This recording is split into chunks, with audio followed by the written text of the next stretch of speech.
revitalizing the local economy and stabilizing people's livelihoods. That's on top of the Yoon Suk Yeol administration's to-do list for the fourth quarter. Now, let's discuss more with Professor Kim Sei-wan this morning. Welcome. Thank you for having me. Professor Kim, so making people's lives better, meaning more affordable in terms of the cost of living, but the cost of living here in South Korea appears to be, far from being tamed, especially with the price of milk. The price has gone up, so-called being referred to as milk-flation. Now, same goes for ice cream and pastries. Why is that? Actually, the overall price level measured by Consumer Price Index is pretty much stabilized compared to that of last year. But recently, oil price and some agricultural products prices are rising quickly, and inflation pressure gets stronger. The inflation, which is the annual growth of Consumer Price Index, increased up to 6.3% July last year, but that decreased down to 2.3% in July this year. But inflation picks up again from August with 3.4% inflation. And just released last month's inflation in September was even higher with 3.7%. Particularly the price of the milk, yogurt, and other dairy products sold by Korea's largest milk seller will increase by up to 28%, which is almost 30% at convenience stores starting in October. That sparked concerns about the potential inflationary effects within dairy market. Smaller production and higher logistics costs are reasons for higher milk price. And it's not just what we eat. The subway fee here in the metropolitan area will also go up starting this Saturday, now for the first time in 8 years. Now, how big is the increase, and can we expect further hikes before the end of the year? Previously, we remember that there was a bus fare hike in August, and then the basic subway fare in Seoul metro area is supposed to rise up to 1,400 won from current 1,250 won this Saturday. It is a 12% rise in the single shot, which is big increase. Recently, the Seoul subway fee hike has been only a matter of time because Seoul's subway system suffered annual losses of 920 billion won on average from 2018. The hike is the first in 8 years, as you said, since June 2015, and it will affect those using the subway system, including myself, in Greater Seoul. And that also affects the Gyeonggi province and Incheon province people's living cost.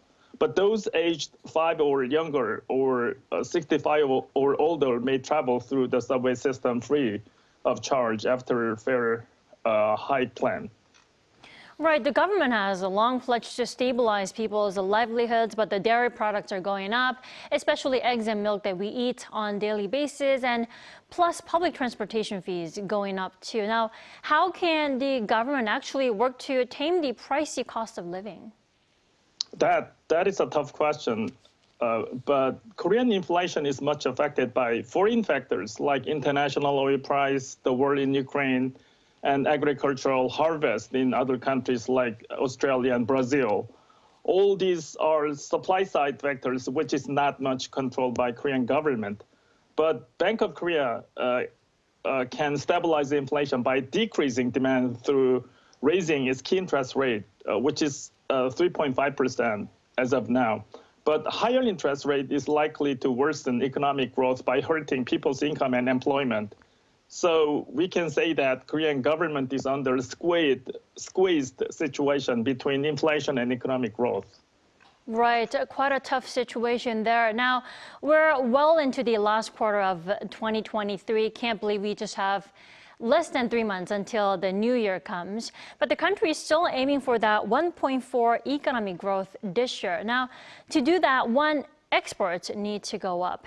How achievable is this goal considering the export situation at the moment?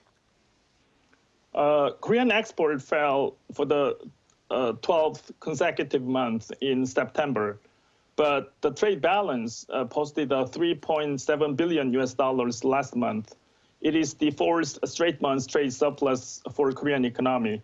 However, the export of semiconductor and export to China is not fully recovered yet against last year. Even with weaker export, Korean economy is expected to grow 1.4% this year because Korean export decline is expected to be limited by the recovery in global demands for chips from other nations and slow recovery of domestic spending and domestic investment. Right, but in the meantime, there are still great uncertainties that, considering the country's heavy trade dependency and also, like you mentioned, soaring global energy prices, right? That's true. There are lots of uncertainties ahead of Korean export and import for this year. It should be noted that one of the largest concerns are oil price. Dubai oil price is moving around $90 per barrel, which is much higher than before the COVID pandemic at $60 per barrel. Also, there is less possibility of oil price drop because oil-producing countries like Saudi Arabia and Russia are controlling production for raising oil price. As we talked about, because imports decline more than exports, Korean economy maintains trade surplus as of now, but higher oil price can make trade deficit by raising import price higher. Right. It looks like that issue will linger considering Saudi did announce that the production cuts will remain in place until the end of the year. All right, Professor Kim Sei-wan, thank you so much for your insight to this morning. We appreciate it. Thank you very much.